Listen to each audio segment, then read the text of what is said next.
உலகத்தையும் தாபோர் மலையும் தனித்தனியாக பார்த்துவிட்டு உலகத்திலிருந்து தாபோர் மலைக்கும், தாபோர் மலையில் இருந்து கொண்டு தாபோர் மலையிலிருந்து மீண்டும் உலகத்திற்கு வருவதும் தான் உண்மையான ஒரு வாழ்க்கை நிலையாக இருக்கும்.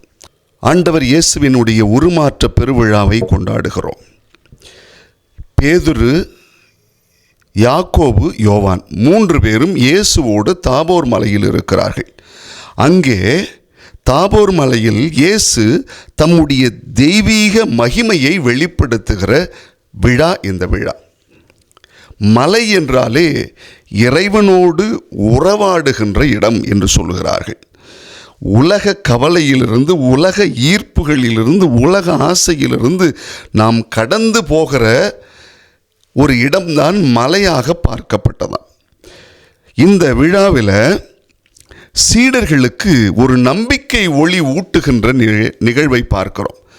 ஏனென்றால் சிலுவையினுடைய துன்ப துயரங்கள், சிலுவையினுடைய சாவு, இவற்றையெல்லாம் கண்டு அதில் அவர்கள் மிரண்டு போய்விடக்கூடாது, அதிலே அவர்கள் இருந்துவிடக்கூடாது என்பதற்காக ஆண்டவருடைய மாட்சியை வெளிப்படுத்தப்பட்ட நாள் இந்த நாளாக, இந்த விழாவாக பார்க்கப்படுகிறது. உலகம் என்பது இந்த உலகத்தில் நாம் வாழ்ந்து கொண்டிருக்கிற நிலையை குறிக்கிறது. தாபோர் மலை என்பது இறைவனோடு பிரசன்னமாக இருப்பதை குறிப்பது. மீண்டும் நாம் இந்த உலகத்திற்கு இயேசு கொடுத்த அந்த அன்பு கட்டளைகளை எல்லாம் அவர் சொல்வதை போல நாம் செயல்படுகிற இந்த வாழ்வை தான் இந்த உலகத்தில் நாம் திரும்பவும் வந்து செயல்படுத்துகிறவர்களாக இருக்க வேண்டும். இங்கே 3 பின்பங்களை நாம் பார்க்க முடியும். ஒன்று, நாம் இந்த உலகத்திலிருந்து மலை மேல் ஏறுகின்ற நிகழ்வு. இந்த உலகத்தையும் கடந்து போகிறவர்களாக நாம் மாற வேண்டும். இரண்டாவது, தாபோர் மலையில் இறைவனோடு உறவாடுகிற நிலை வேண்டும். இறைவனோடு இருக்கிற அந்த பிரசன்னம், அதையும் நாம் நம் வாழ்விலே உணர்ந்து பார்க்க வேண்டுமா.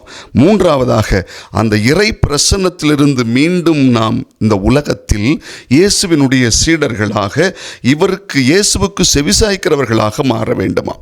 அன்புக்குரிய சகோதர சகோதரிகளே, ஒரு அந்த கொல்லப்பட்ட ஓரமாக ஒரு துருப்பிடிச்ச இரும்பு கிடக்குது.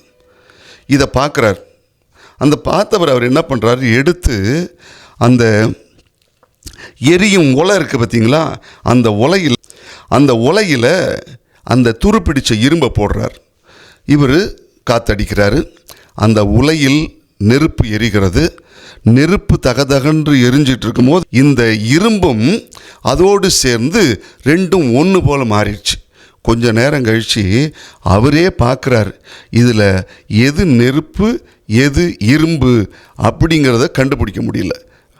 இதுதான் உண்மையான தாபோர் மலையினுடைய அனுபவம் என்பது. இறைவனோடு பிரசன்னமாகிற அந்த நிலையும் வேண்டும். இந்த உலகத்திலிருந்து நாம் கடந்து செல்லுகிறவர்களாகவும் மாற வேண்டும். மீண்டும் இந்த உலகத்தில் இயேசுவின் சீடர்களாக வாழவும் வேண்டும்.